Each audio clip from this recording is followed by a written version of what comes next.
अस्सलाम वालेकुम नाजरीन, क्रिप्टो उर्दू चैनल में आप सभी का बहुत बहुत खुश आमदीद। क्रिप्टो उर्दू की जानिब से मैं एक बिटकॉइन ट्रेडर हूँ।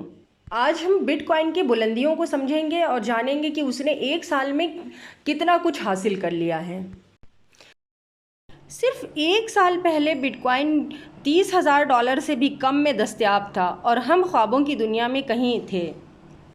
Bitcoin exchange, trade fund, ETF की मंजूरी सिर्फ एक ख्वाब था, अब ये एक हकीकत बन चुका है।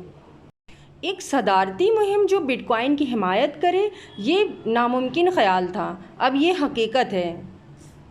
सरकारी बिटकॉइन स्ट्रेटजिक रिज़र्व पॉलिसी महज एक पागलपन था, अब ये ज़ेरे गौर है। वॉल स्ट्रीट की जानिब से बिटकॉइन को एक महफूज सरमायाकारी और कदर के ज़ख़ीरा के तौर पर देखना महज क़यास आराई थी, अब ये एक हकीकत है।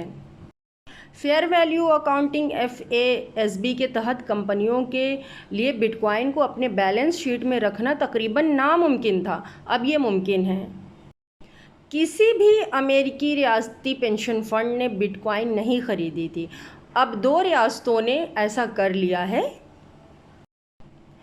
किसी भी अमेरिकी शहर ने अपने पेंशन फ़ंड के लिए बिटकॉइन नहीं ख़रीदी थी, अब न्यू जर्सी ने ऐसा कर लिया है।